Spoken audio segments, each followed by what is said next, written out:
Salut à tous, le Jumbo. Je rentre de l'essai, le cadrage m'a dit il explore des trucs sur la caméra et en plus c'est pas une blague, hein, c'est vraiment le fait que mes cervicales en moment ça va pas du tout. J'ai ma tête qui est positionnée autrement et je filme donc autrement. Je filme trop bas, je sais pas ce que je fous, mais ça ne va pas du tout. Vous en faites pas, on va régler le problème.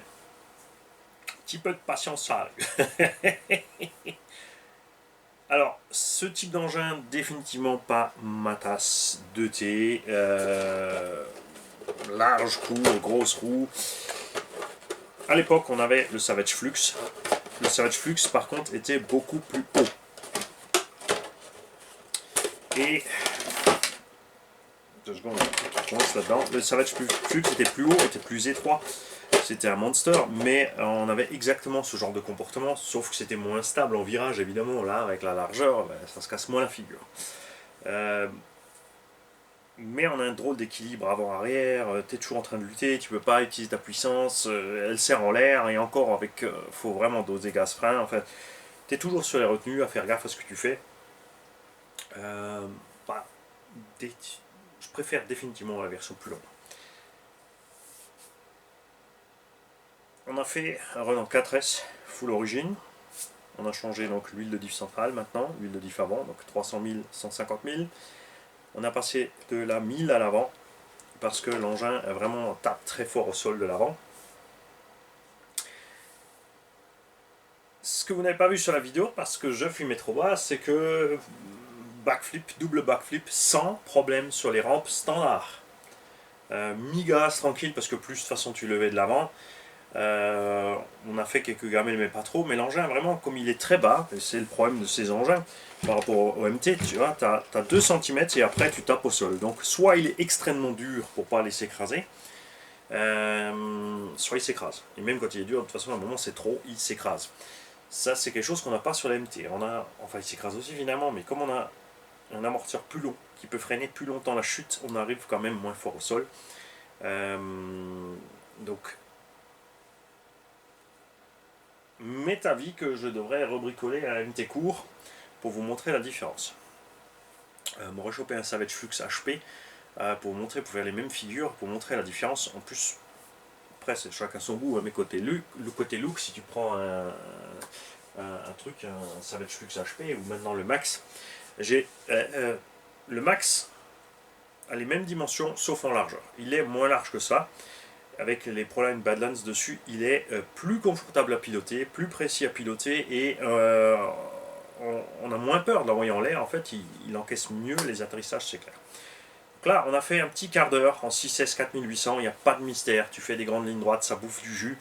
Le moteur était chaud, on avait 15 degrés dehors, la batterie était chaude parce que le rapport de transmission reste beaucoup trop long, alors que pourtant j'ai mis des roues plus petites. Hein. Bon, elles sont du même poids que celles d'origine, mais on a donc perdu de la VMAX, on était toujours à un bon 80 sur la route, et je te dis que c'est plus gros, mais non, s'il y en a quand même 1,5 cm. Et ce rapport est... faut faire gaffe. Pensez-y quand vous voulez ce machin en type stunt, ce ne sont pas des machins pour se tirer la bourre, comme on dit, c'est vraiment plus pour... ouais, tu t'es mis gaz, tu doses, tu fais tes petits stunts. Donc ça nous ramène un peu sur les... ouais, c'est plus... tu mets tes petites rampes à droite, à gauche. Après sur un circuit de 1/8 avec des grosses bosses à l'américaine, ouais. Là c'est sûr, tu peux l'envoyer valdinguer dans tous les sens. Mais avec 6S, tu tourneras tout aussi bien un Chronos en l'air avec 6S que cet engin-là. À l'intérieur, donc la carreau a pris quelques impacts, mais ça va. On a d'origine les languettes là qui sont contre les amortos. Ça bouffe la couleur sur les bacs d'amortos et les ressorts. Faut couper.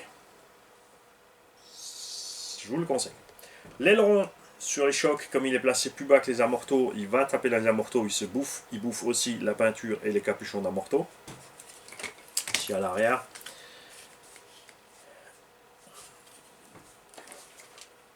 Les trains ont résisté avec brio. Hein. T'as vu la différence? Une quinzaine de degrés et tout de suite tout se passe bien. On est resté flex sur les machins. Aucun souci avec donc les billets de plastique, comme je l'ai dit. Ça, c'est un très bon choix qu'ils ont fait là. Il y en a une qui s'est dévissée, pas très grave. Ça peut arriver. L'électronique à chauffer, mais pas de problème. Donc comme dit, là on a fait un run d'un quart d'heure. Pensez évidemment, si vous roulez plus longtemps, si vous avez des batteries avec plus de capacité ou autre. Ne pas négliger aussi le fait que cette lipo est relativement légère, on est à 650 grammes avec celle-là. Pour ceux qui veulent rouler avec plus de capacité, vous allez alourdir la machine, ça va empirer la situation. La wheelie bar a résisté. Les pare-chocs, ça va, on résiste aussi, mais généralement j'ai vraiment tapé à plat dedans. Skid plate en dessous, là, ça commence à souffrir déjà, tu vois ici. Là, ça ne devrait pas rebouger, quoi qu'on dirait que cette vis déjà est sortie un petit peu. On a l'impression que les vis sont un petit peu sorties. C'est peut-être juste dû à la terre.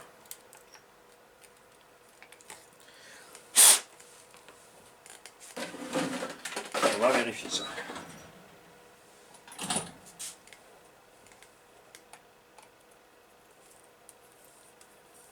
Ouais.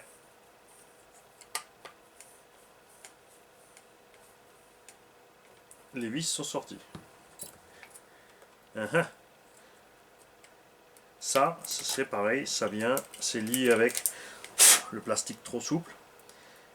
Et alors, autant chez Arma, on peut avoir des cellules O-Tracing et GPM. Là, chez Coralie, ça risque de traîner. Et on ne sait pas si on en aura. Ouais, effectivement, regarde la rondelle, elle est complètement... Elle se balade. C'est fou ça. Pourtant, on a encore du serrage. Hein. Donc à surveiller ça, les mecs.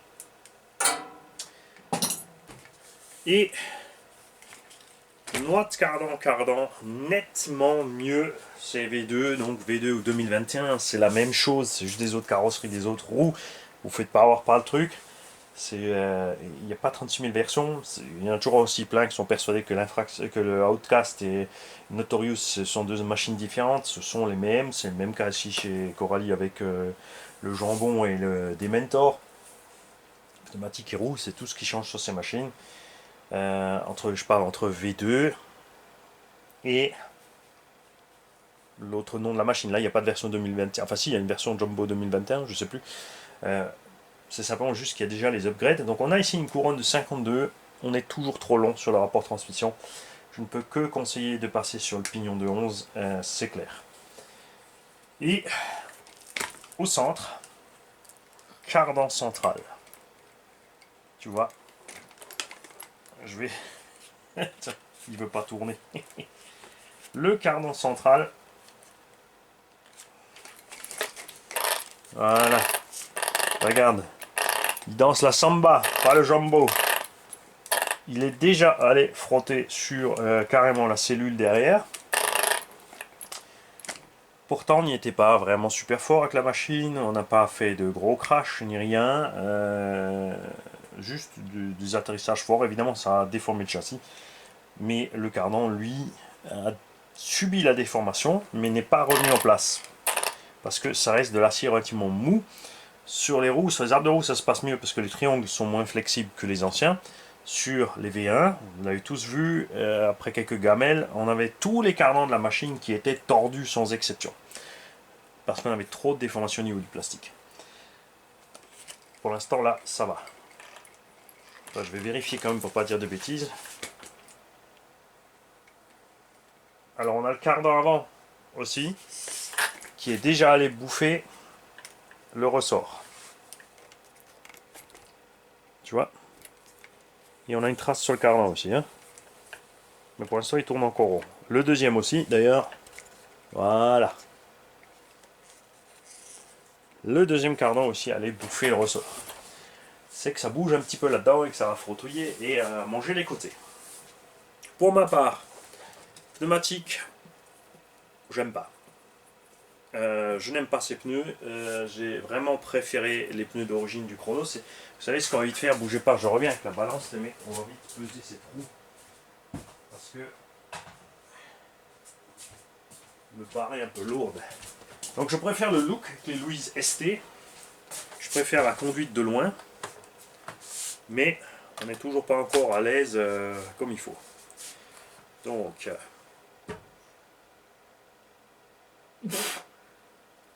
vache, je viens de trouver le problème du Jumbo.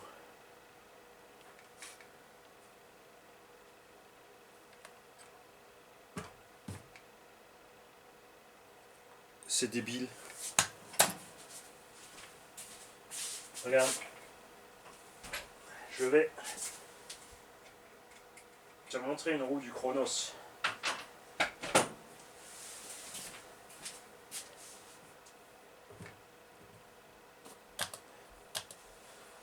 Alors, 312 grammes une roue de Chronos contre 455 celle du Jumbo. Donc là on est très lourd, ça fait qu'on est, on est proche en fait des Proline HP ou des Louise MFT MT 3.8 qui sont à 500 grammes. Donc à peine 50 grammes de plus si tu prends les roues de MT par rapport à ça. Et alors que celle-là elle ballonne. Donc là, en qualité, eh ben, on a rechuté. Clairement, sur la qualité de la gomme et du pneu, ça a rechuté. Hein. Déjà que ça ballonne, c'est très, je sais pas, c'est étrange à rouler. Hein. Celui-là s'en sort vraiment beaucoup mieux, même s'il est plus mou, il est plus machin et tout ce que tu veux, mais ça va vraiment mieux. Donc pensez à ça, faites gaffe. Je peux que vous conseiller de changer vos roues. Ça va pas aider le reste. Marquage des noix aussi. Du coup au centre, l'arrière a déjà des marques. Un pack en 4, un pack en 6. Léger, c'est léger. À surveiller dans le temps, ce que ça va tenir. Le poids des roues évidemment il n'est pas étranger. Je suis pas là pour vous conseiller d'acheter une machine ou pas. Je suis là pour vous partager mon expérience avec ce que moi j'ai l'habitude de faire avec les machines par rapport à mon style de conduite. Ne confondez pas tout. Hein. S'il vous plaît, vous avez envie de l'acheter et c'est vrai que la dispo des pièces Coralie est grande, ben faites-vous plaisir, prenez-le. Vous le prendrez en conséquence du coup si vous avez la vidéo. Vous savez où ça coince. Pour moi, ce sont les roues, les plastiques trop souples. Parce que là, je le sais d'expérience, ce genre de gamelle ne posait pas de problème au Arrma V4 déjà. On n'avait pas, sur le Talion, on a fait bien pire. Il a fait subir des chocs bien plus violents. Et à aucun moment on a eu un souci où on était en défaut avec les cardans pliés ou quoi que ce soit. Donc là, il y a encore du boulot. Je suis pas fan non plus de ces portes fusées et fusées plus longues, même si c'est vrai que le roulement est plus écarté, donc on a moins d'effort sur le roulement, mais ça élargit tellement la machine et ça augmente tellement de stress sur la partie transmission finalement derrière, que ouais, c'est beauf. Donc moi, je vais nettoyer un coup cette machine. Alors elle n'a pas vu la flotte, c'est pas ma machine, donc on va pas non plus la rincer ni quoi que ce soit. On va la nettoyer en gros avec le compresseur pinceau. Je vais pas faire plus d'essais parce que ouais, rien ne change pour moi. Hein. C'est comme un Outcast, c'est pareil. C'est pas une conduite comme dit que j'apprécie particulièrement. Il n'y a rien de révolutionnaire non plus sur la machine, rien de nouveau. Hein, ça c'est rigolo. Je vais vous montrer autre chose. Je vais vous montrer quelque chose que je viens de voir. Méfiez-vous aussi, les roues Coralie, quand avant de rouler votre machine, démontez-les. Démontez-les. Occupez-vous ici, augmentez un petit peu le diamètre du trou. Parce que sur le terrain, pour les démonter, j'ai dû forcer comme un bourricot pour réussir à les démonter. Pour pouvoir passer mes MFT dessus. Et ça peut être un problème parce que là, tu vois maintenant dans ce cas-là, la vis est sortie. S'il faut démonter la roue pour resserrer la vis de la violette et que tu n'arrives pas à enlever ta roue sur place, enfin pour un gamin, ça c'était mission impossible. Genre moi, il m'a fallu... j'ai fait une belle empreinte dans mon pouce, je suis un peu bourrin. Je suis un peu obstiné, donc j'ai réussi à le faire, mais c'est chaud sur le terrain pour la plupart des gens. Pour démonter ça, ça va être la misère. Pensez aussi bien donc, au câblage de votre vario ici, de bien le mettre à l'abri, qu'il n'aille pas frotter la noix.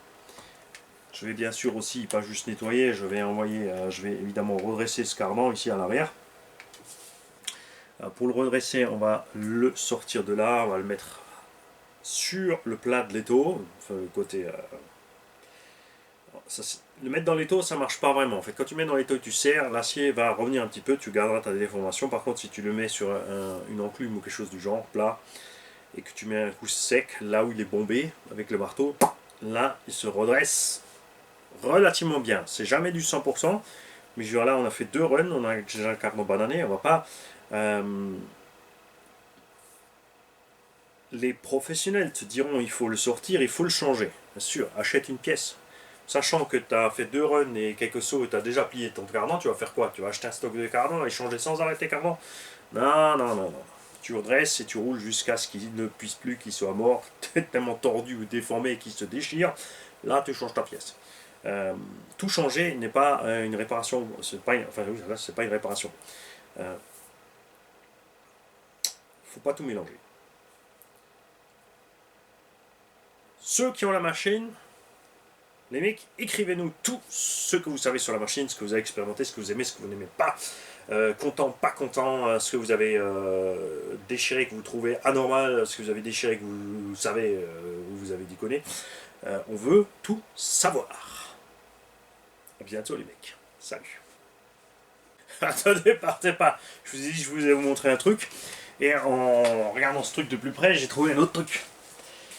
Alors... le cardan, pour le redresser, il est tellement mou. Il est tellement mou, les mecs, que... ben, en fait, j'ai pas eu besoin de le démonter pour le mettre dans l'étau. J'ai posé le manche de mon marteau dessus. J'ai mis la bosse vers le haut. J'ai mis un coup dessus. Et ça suffit pour le redresser. C'est assez inquiétant. On a ici, regarde. Regarde, on a pas du tout, enfin au niveau de l'axe et de l'hexagone ici, donc normalement c'est un trou de 3 et un axe de 3, donc c'est monté pas serré, donc c'est à dire qu'il y en a un qui fait un peu moins de 3, l'autre un peu plus, ou l'inverse. Pardon, je veux dire, soit le trou fait 3 et la goupille un tout petit micro de moins, soit le trou fait 3,0 quelque chose et la goupille 3, et là on a un jeu déjà au niveau de ça. Et en démontant les roues, en allant voir pour nettoyer, je me suis aperçu qu'on avait déjà un méplat sur les axes de cardan arrière. Ils se sont déjà aplatis. On a déjà une empreinte dans la noix. Je vais essayer de te la montrer de bien près. Je ne sais pas s'il va faire la mise au point. Tu vois, on voit clairement que l'axe a déjà un impact dedans. Il a déjà pris un pet. C'est fou ça. Donc là pareil, hein, je pense qu'au bout d'une vingtaine de packs, ça va commencer. Et maintenant j'y vais.